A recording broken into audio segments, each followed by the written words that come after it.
Welcome to Hannity. Tonight, we'll have the latest details on the Oregon Community College shooting. We'll explain how the gunman reportedly targeted Christians. We'll have reaction to President Obama's outrageous remarks about the tragedy.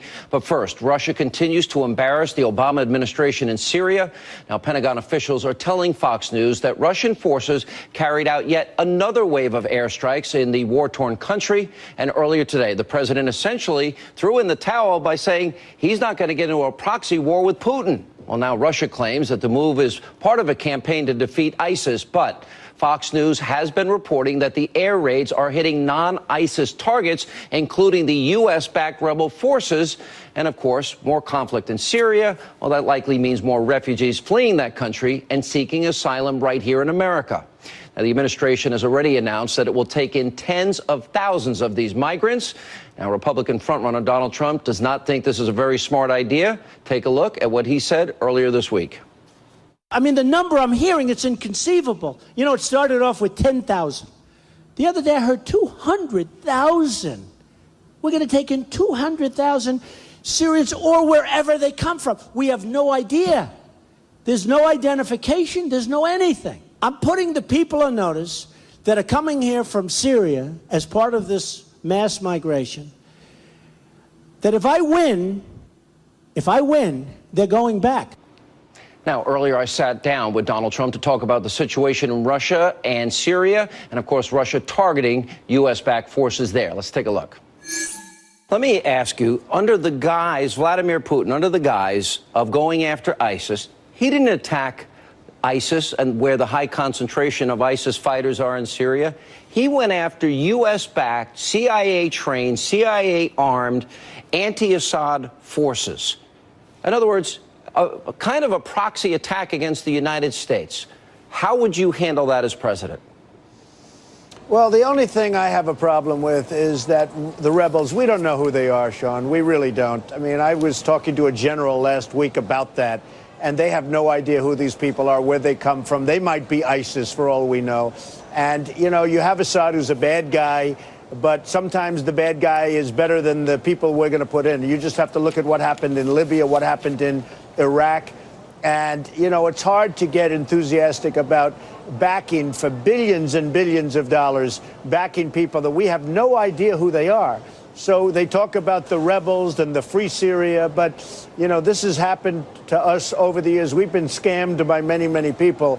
And I will say this, you know, Russia will probably be in a quagmire. They'll be stuck in there for years to come. If you remember what happened with them with Afghanistan, that broke up the Soviet Union. They went essentially bankrupt fighting in Afghanistan, and they may very well end up in a quagmire here, too. What's really even more disconcerting, though, is you look at Iran, because we've made them so wealthy now with $150 billion with this stupid deal that was signed, that with all of the other problems, but think of just the money.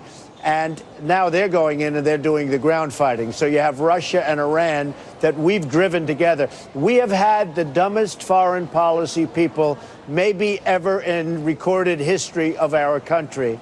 And it's very sad what's happening. You just look, we're just being rolled by every country that touches us, every country that sees us. To what extent should we be concerned about Vladimir Putin's ambition, restoring Russia's influence as both a global power, dominant world power, now gaining influence in an area that they haven't been in since the early 1970s?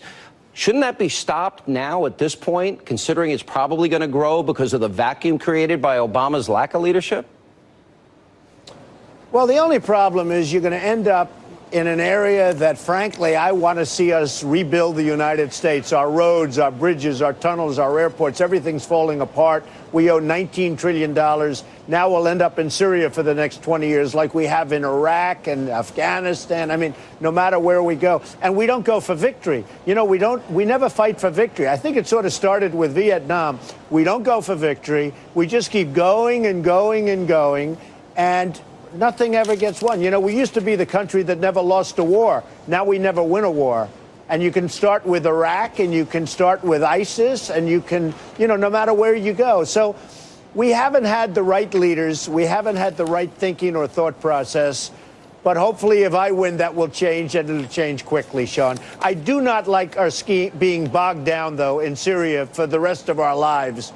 And it looks to me like that could happen. And by the way, that could happen very well to Russia, frankly. What do you? But what would you do if, like what happened this past week, where you have a Russian general barging into a U.S. military base, ordering America to stop flying their planes in Syria? I don't think Donald Trump would take too well to that.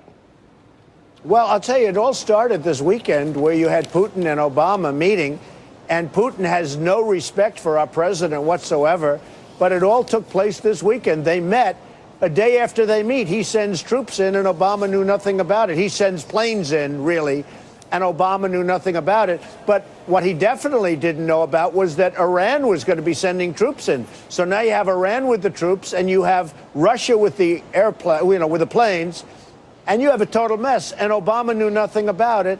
And then they get word, stay out of here, we're taking over. It's a total lack of respect, and it's over Syria, and it's a terrible situation. You mentioned it should never have gotten this way. You mentioned that we are now going to take in 200,000 Syrian Iraqi refugees. We see what's happening to Europe. Believe it or not, Germany is now printing their constitution in Arabic for the refugees to learn. Now, our National Intelligence Director, James Clapper, also the State Department, has said that both ISIS and al-Qaeda will infiltrate the refugee population in an attempt to gain access to America.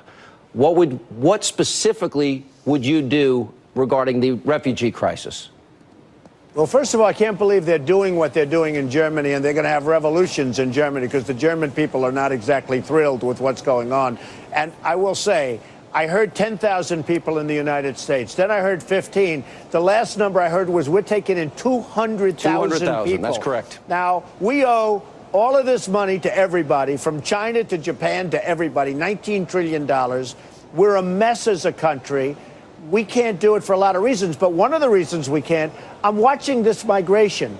I see a lot of men, and I see a lot of strong men, a lot of young, strong men. I don't see a lot of women, and it's very interesting. It could be one of the greatest coups of all time. These men are coming in, and now we're going to start taking 200,000 people. We have no idea where they come from. They could be ISIS. It could be a plot. I mean, I don't want to think in terms of conspiracy, but it could be a plot, or at least a lot of them could be wrong. But we have no idea. They have no credentials. We don't know what we're doing. And we're moving in 200,000. I'm putting, whoever comes in, I'm putting them a notice. We're going to ship them out. The amazing thing is, somebody said to me today, how could you possibly ship them out? You can't ship that many people out. I said, well, they're shipping them in. Why can't we ship them out? I mean, it's so ridiculous. They're actually saying you can't do it because it's too many people. You know, one other thing. Yes, in the we 1950s, can, actually. We can. Well, could you imagine? In the 1950s. Our national intelligence is saying that ISIS will infiltrate, and we're still stupid enough to take them in.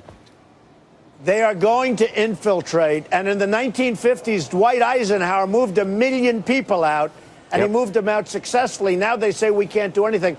If we take 200,000 people, and they could very well be ISIS, we have no idea who they are, we are absolutely insane. This country is going insane.